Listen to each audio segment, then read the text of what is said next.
하나님을 경외하심으로 하나님이 주시는 그 축복을 받아 누리시는 여러분들의 삶이 되시길 바랍니다. 미국의 전 대통령이었던 지미 카터라는 대통령이 있는데, 이 대통령은 자기가 재임한 시간보다 그 재임 후에 그 봉사활동을 통해서 사람들에게 많은 은혜와 또한 인기를 받은 그런 사람입니다. 그런 은퇴 후에도 사랑의 집짓기를 참여해서 집 없는 사람을 도와주고, 또한 태풍을 만나서 집을 잃은 사람들의 집을 손수 지어주는 그런 일을 했습니다. 그래서 예전에 지미 카터 대통령이 우리나라도 방문해서 그 시골에 있는 집 없는 곳에 가서 집을 지어줬다고 합니다. 그때 같이 일을 했던 사람이 그 지미 카터 대통령이 일을 얼마나 열심히 하는지 자기가 따라하기가 힘들었다라는 그런 이야기도 들었습니다. 그는 그뿐만 아니라 교회에 나가서도 청소 당번이 되면 바닥을 청소하고 잔디를 깎고, 그가 어떤 일이 있어도 주일학교 교사 일은 계속했다고 합니다. 그가 현재 94살을 먹은 할아버지로서 한 2, 3년 전에 그가 피부암에 걸려서 몇 주 살지 못했다는 그런 진단을 받았을 때도 그는 고백하기를, 내 살 날이 몇 주 남지 않았을지라도 이번 주일에 주일학교 교사로 섬기겠다라는 그런 고백을 했다고 합니다. 그가 이렇게까지 자신의 맡은 일에 최선을 다하는 그런 삶을 사는 것은 그의 삶 속에 그의 좌우명과 연관이 있습니다. 그의 좌우명은 그가 해군사관학교를 다닐 때 그가 해군 제독과 인터뷰를 한 적이 있다고 합니다. 그런데 그 해군 제독이 그에게 이야기하기를, 네가 사관학교 시절에 어떻게 살았고 어떻게 공부했고 성적은 어느 정도 나왔냐라고 그렇게 물었답니다. 그랬더니 지미 대통령이 그가 자신 있게 이야기하기를, 저는 820명 중에 59등했습니다 라고 그렇게 이야기를 했대요. 여러분, 800명이 넘는 사람들 중에 59등했으면 거의 5% 안에 든 겁니다. 아주 잘했죠. 그런데 그 해군 제독이 만족하지 아니하고 그 지미 카터에게 이야기하기를, 그러면 너는 그 성적을 위해서 최선을 다했느냐라고 그렇게 물었답니다. 그랬더니 카터가 고민하면서 제가 최선을 다한 것 같지 않습니다. 그렇게 이야기를 했더니 그 제독이 무섭게 그를 쏘아 보면서 왜 최선을 다하지 않았는가라고 그렇게 질문을 했답니다. 그런데 그 질문이 그 제독의 말로 들리지 않고 하나님께서 하시는 말씀으로 들었다는 것입니다. 장차 죽어서 주님 앞에 섰을 때 너는 왜 최선을 다하지 않았냐라고 물으실 그 하나님의 음성으로 그가 듣고 그의 평생의 좌우명을 왜 최선을 다하지 않는가라고 지었다는 것입니다.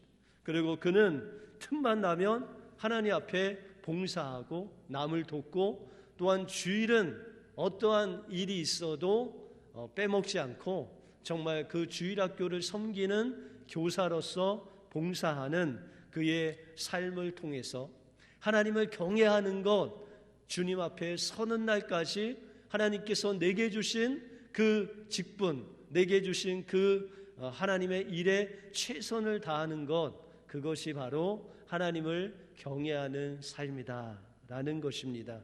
하나님께서 여러분들에게 맡겨주신 그 직분, 여러분들 그 자리에서 최선을 다하심으로 하나님께서 하나님을 경외하는 자에게 주시는 그 복을 누리시는 여러분들의 삶이 되시길 바랍니다. 오늘 본문의 지미 카터와 같은 하나님 앞에서 최선을 다하는 하나님을 경외하는 사람이 나옵니다. 바로 우리가 아는 느헤미야입니다. 느헤미야가 오늘 본문을 통해서 어떻게 하나님을 경외했고 하나님을 경외하는 그 느헤미야에게 하나님이 주시는 그 축복이 무엇인지 오늘 본문을 통해서 살펴보겠습니다. 먼저 하나님을 경외하는 것은 하나님을 의식하는 것입니다. 오늘 경외라는 히브리 단어의 뜻은 무엇을 강하게 의식하며 두려움이 생기다라는 그 뜻이 바로 경외하다라는 것입니다. 하나님을 경외하다는 것은 하나님의 살아계심을 그의 삶 속에서 느끼면서 의식하면서 내가 하나님을 두려워하여 하나님 앞에서 사는 삶이 바로 하나님을 경외하는 것이다 라는 것입니다. 오늘 본문에 나오는 느헤미야가 페르시아 왕의 어떤 그 은총을 받아서 술관원, 거의 오른팔로 일을 한 이 느헤미야가 유대 총독으로 오게 되었습니다. 그런데 그가 그 총독하는 데 있어서 자기에게 돌아올 그 몫을 하나도 받지 않았다라고 오늘 본문은 말씀하고 있습니다. 오늘 15절에 보시면 내가 유다 땅 총독으로 세움을 받을 때 곧 아닥사스다 왕 20년부터 32년까지 12년 동안 나와 내 형제가 총독의 녹을 먹지 않았다라고 말씀하고 있습니다. 여러분들 총독이라고 하면 유대 총독이라고 하면 유대에서 정치적으로 가장 높은 사람이 총독이에요. 여러분들 우리나라의 가장 높으신 정치인은 누구죠? 대통령이죠. 유대 나라의 대통령으로 총독으로 왔다는 것은 대통령으로 이 느헤미야가 유대 나라에 왔다는 거예요. 그런데 그가 그 대통령을 하면서 그 월급을 안 받았는데 1년이 아니고 12년 동안 그가 그 월급을 받지 않았다는 거예요. 여러분들 직장 생활 하시잖아요. 그런데 직장 생활하는 목적이 뭐죠? 그 중에 가장 큰 것은 한 달에 아니면 매 주마다 받는 페이잖아요. 그죠? 그런데 이 느헤미야는 12년 동안 그 페이를 받지 않고 그 총독 자리에 있었대요. 그러면 그가 그 총독된 자리에 앉은 목적이 무엇이냐는 것입니다. 여러분들 한국식으로는 대통령이나 시장이나 우리 그냥 시골에서는 군수나 뭐 면장이나 이런 걸 하는데 하나도 녹수를 받지 않고 그곳에서 일을 했다는 거예요. 다시 말해서 느헤미야에게 있어서 그 총독의 자리가 중요한 것이 아니라 하나님께서 그 자리를 통해서 자기를 통해서 하실 하나님의 놀라운 그 역사, 하나님께서 주신 소명, 하나님께서 주신 그 사명에 그 느헤미야는 자신의 인생을 드렸다는 것입니다. 느헤미야는 유다 총독의 그 자리가 중요한 것이 아니라 유대 총독의 자리를 통해서 어떻게 자신의 그 나라와 형제들을 그 어려운 가운데서 회복시킬 수 있느냐, 하나님께서 주신 소명과 사명이 그에게 훨씬 더 중요했다는 것입니다. 하나님을 경외한다는 것, 나의 유익이 아닌 다른 사람들의 유익을 구하는 것, 그것이 바로 하나님을 경외하는 삶이라고 말씀하고 있다는 것입니다.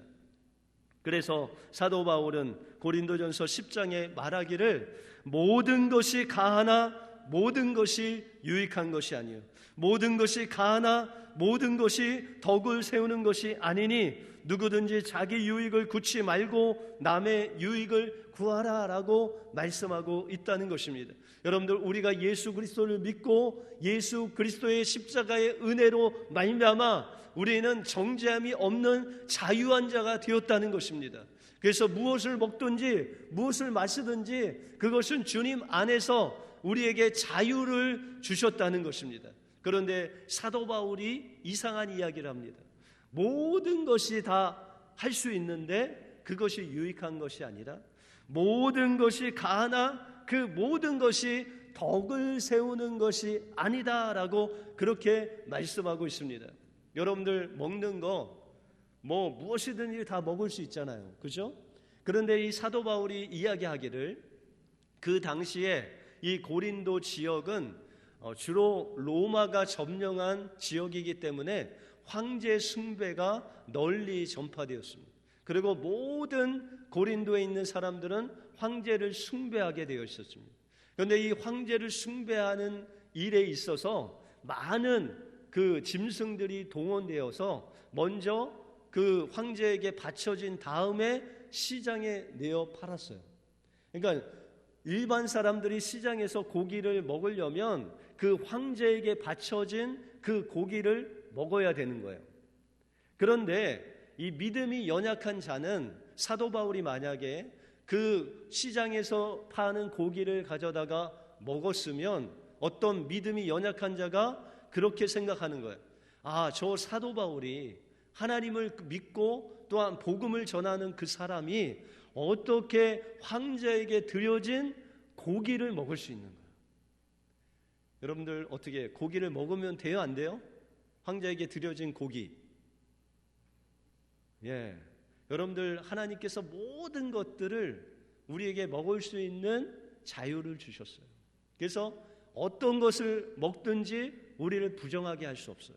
그런데 이 사도 바울이 고백하기를 만약에 믿음이 연약한 자가 나를 보고 내가 고기를 먹는 그것을 보고 바로 그게 황제에게 드려진 우상제물을 어떻게 먹을 수 있냐라고 하면서 마음에 실족하거나 시험에 든다면 내가 저 연약한 인생을 위해서 내 평생 고기를 안 먹겠다라고 고백하고 있다는 거예요. 여러분들 우상 제물 위해서 안 먹겠다는 게 아니라 저 연약한 사람이 내가 하는 말, 하는 행동, 내가 하는 것을 통해서 시험에 들거나 마음에 어떤 어려움이 있다면 내가 평생 그것을 할 수 있으나 하지 않겠다는 것입니다. 누구를 위해서? 저 연약한 영혼을 위해서. 여러분들 모든 것을 먹을 수 있고 모든 것을 말할 수 있고 모든 것을 행동할 수 있음에도 불구하고 그 영혼이 시험에 든다면 내가 평생 하지 않겠다고 그가 말하고 있다는 것입니다. 여러분들 사도 바울은 누구의 눈치를 보며 살았어요? 그 연약한 영혼의 눈치를 보고 살았다는 거예요. 궁극적으로 누구를 위해서? 하나님의 영광을 위해서 자신의 삶 속에 모든 그것들을 그 연약한 형제를 위해서 절제하며 사는 인생을 하나님 앞에 드렸다는 것입니다. 바로 이것이 하나님을 경외하는 삶의 모습이란. 여러분들 교회 안에서도 내가 직분이 있어서 내가 권사이기 때문에 피곤하고 연약하지만 봉사하시는 것.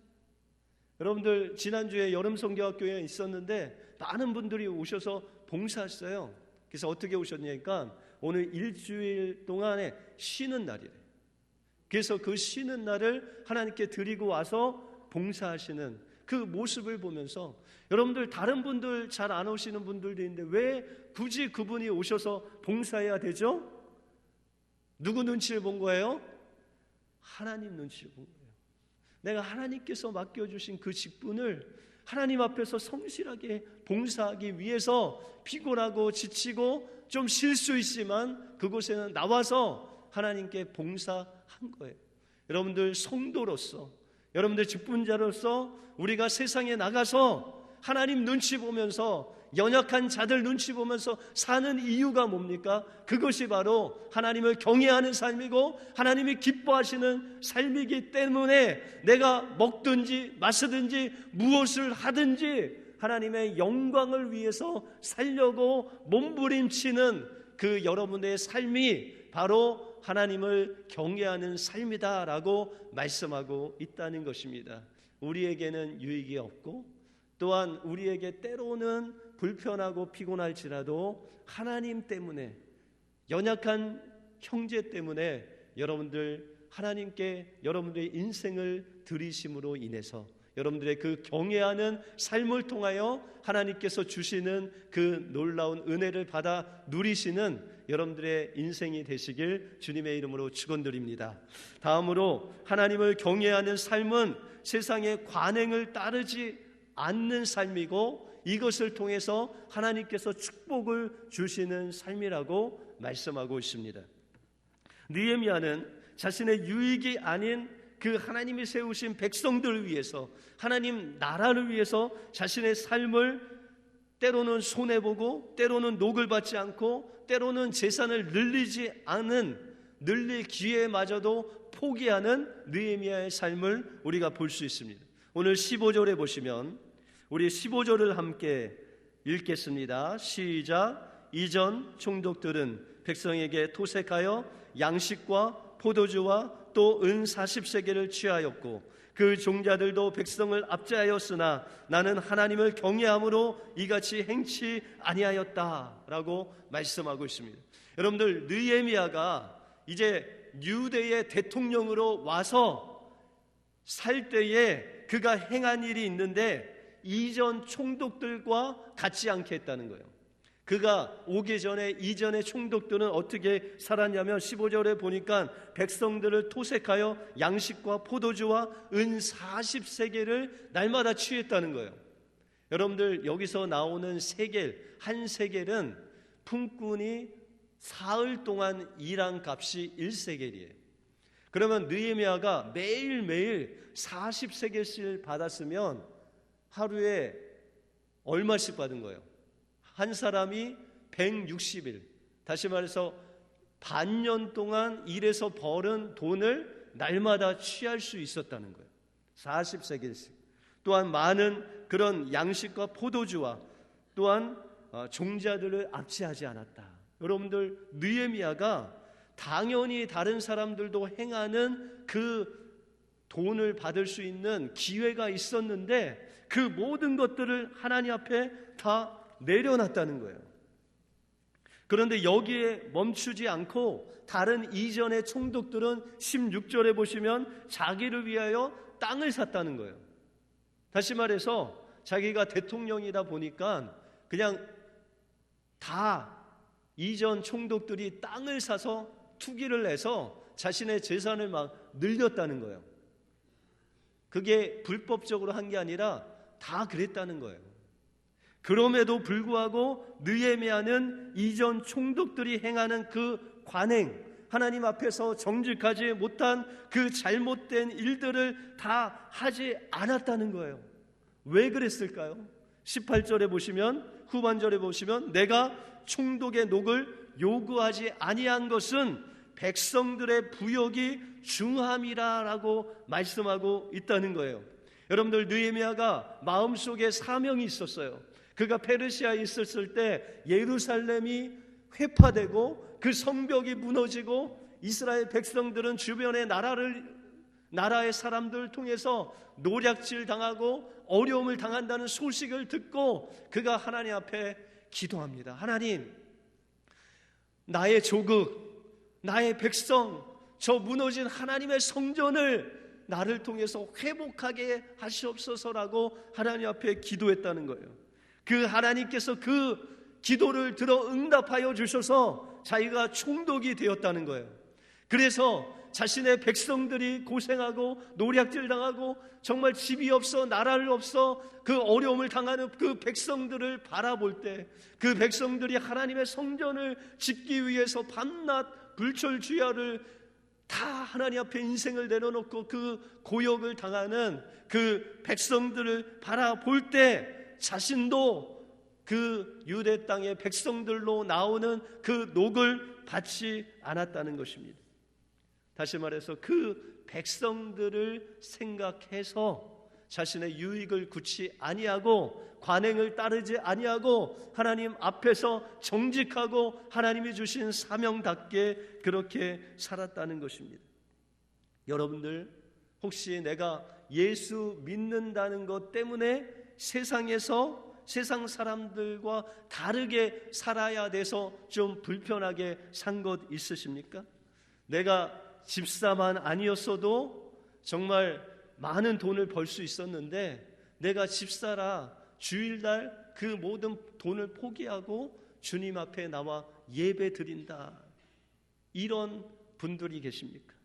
여러분들 그냥 눈 딱 감고 모른 척만 해도 몇백 불씩 들어올 수 있는데 내가 하나님 믿는 사람이기 때문에 하나님 앞에서 거짓말할 수 없어서 정직하게 살 수밖에 없어서 그 모든 것들을 눈 감지 아니하고 눈 뜨고 하나님 앞에 정직하게 삶으로 인해서 여러분들의 그 이익을 포기한 적 있으십니까?